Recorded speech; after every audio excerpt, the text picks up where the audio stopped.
Olá, meninos, tudo bem? Bem-vindo à nossa aula de hoje, onde nós vamos falar aí um pouquinho sobre o realismo em Portugal, começando o nosso quarto bimestre. Então, o realismo em Portugal, pessoal, ele se desenvolve em meados do final da década de 60 do século XIX, tá? E aí, pessoal, vai estar rolando muita coisa. Entre elas, em Portugal, o que a gente chama de questão Coimbra. O que era a questão Coimbra, né? Era uma insatisfação da população quanto ao clero e à monarquia do período. É um momento de vários debates, tá? Tanto político, cultural, social, que vai acontecer aí na Universidade de Coimbra. Esse é o contexto histórico, esse momento aí, né, do realismo português, ele vai até por volta de 1890, que é quando já começa a surgir algumas obras de caráter simbolista na Europa. Então, ela permeia em Portugal até esse momento. O realismo, ele é uma oposição ao romantismo. Então, quando a gente pensa lá no romantismo, a gente pensa na questão mesmo, né, vamos dizer assim, do subjetivismo, né? Dessa questão do sofrimento, da melancolia, da tristeza, algumas características de criação de heróis nacionais, a gente já trabalhou muita coisa. Então ela vem em oposição.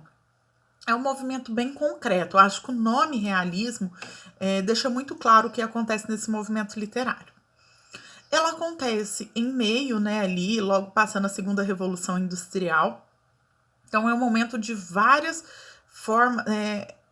formas, né, vamos dizer, umas reformas de se pensar.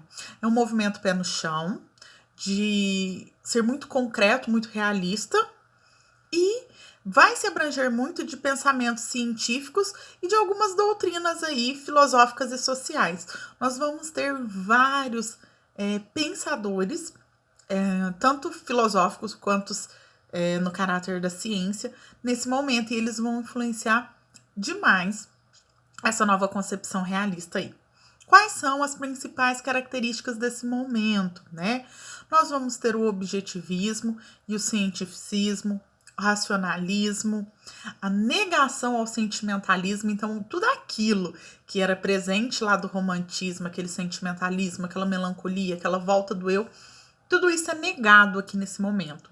Então eu trago ideias opostas. O realismo é um movimento de muita oposição ao movimento que vinha antes dele aí, né? Nós vamos ter várias reações contra a monarquia e o clero. Por quê, pessoal? A gente começa a ter uma visão muito mais cientificista da situação, tá? Então a gente começa a quebrar essa relação, principalmente com a igreja em si. É uma escola de pensamento de tempo presente, de pensar no período, de pensar no que está acontecendo na sociedade neste momento. E quem são aí os grandes personagens desse momento? O Antero de Quintal e o Eça de Queiroz. E quando a gente fala em Eça de Queiroz, a gente fala em Primo Basílio.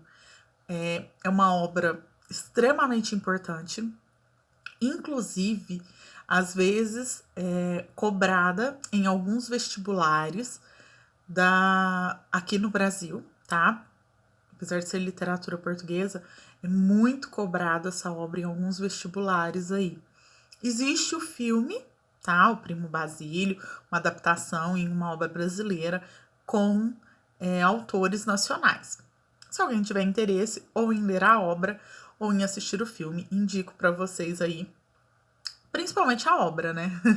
A leitura não se tem nada igual, mas é importante conhecer a respeito.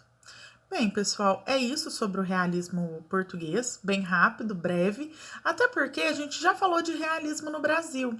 E a questão das características, elas são bem similares, né? O que vai mudar aí são seus autores e o contexto histórico nacional. Porque o que era contexto histórico, vamos dizer assim, mundial, vai ser comum a ambos. Certinho?